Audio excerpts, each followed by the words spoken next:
अध्याय 23। यदि तुम उच्च पदाधिकारी के साथ भोजन करने के लिए बैठोगे तो ध्यान में रखना कि तुम्हारे सामने कौन बैठा है। यदि तुम बहुत भोजन खाते हो तो उस समय थोड़ा ही खाना। उसकी स्वादिष्ट चीजों का लालच मत करना, क्योंकि वह धोखे का भोजन है। पूंजीपति बनने के लिए अपना पसीना मत बहाना, इस लोभ के बचने में ही बुद्धिमानी है।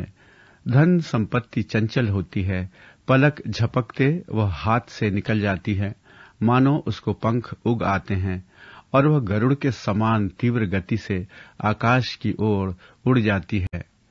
कंजूस मनुष्य की रोटी मत खाना और न उसके स्वादिष्ट भोजन का लालच करना, क्योंकि वह मुंह से तो कहता है खाइए खाइए, पर वह मन में कुढ़ता है और हृदय से तुम्हारा स्वागत नहीं करता। जो कौर तुम खाओगे उसको तुम उगल दोगे। कंजूस से की गई तुम्हारी मीठी बातें भी व्यर्थ हो जाएंगी।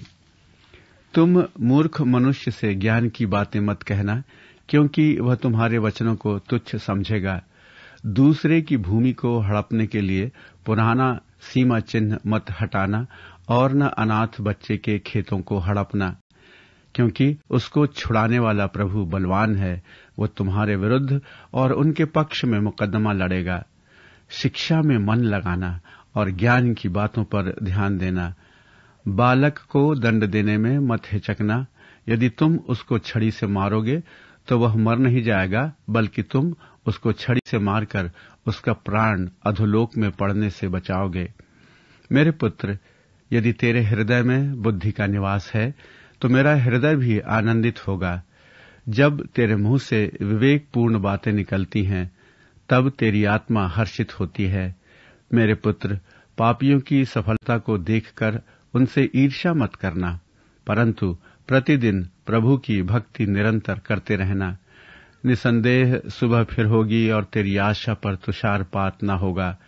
मेरी बातों को सुन और बुद्धिमान बन, सदाचरण पर मन लगा। शराबियों के साथ मत रह और उनके साथ जो मांस खूब खाते हैं, क्योंकि शराबी और पेटू आदमी अपनी आदत से गरीब हो जाते हैं।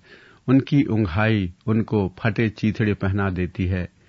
मेरे पुत्र, जिसने तुझे उत्पन्न किया है उस पिता की बात पर ध्यान देना। जब तेरी माँ बूढ़ी हो जाए तब भी उसकी उपेक्षा मत करना। सच्चाई को बेचना नहीं, वरन उसको खरीदना। बुद्धि, शिक्षा और समझ को मोल लेना। धार्मिक पुत्र का पिता उसके कारण अत्यंत आनंद मनाता है। निसंदेह जिस पिता ने बुद्धिमान पुत्र को उत्पन्न किया है वह हर्षित होता है। मेरे पुत्र, तेरे कारण तेरे माता पिता आनंद मनाएं, तुझे जन्म देने वाली माँ हर्षित हो।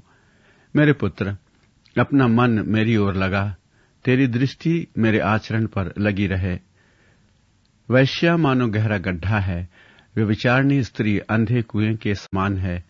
वह लुटेरे के समान घात लगाकर बैठती है।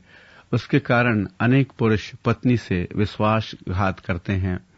कौन दुखी है, कौन शोक मनाता है, कौन लड़ाई झगड़ा करता है, कौन शिकायत करता है, अकारण ही कौन घायल होता है, किसकी आंखें लाल रहती हैं। वे जो देर तक शराब पीते हैं, जो मसाला मिश्रित मदिरा की तलाश में यहां वहां भटकते हैं। लाल लाल शराब की ओर नजर मत उठाना, क्योंकि जब वह प्याले में ढाली जाती है तब सीधे पेट में उतर जाती है। तब अंत में वह सांप के सदृश डसती है, करैत सर्प के समान काटती है।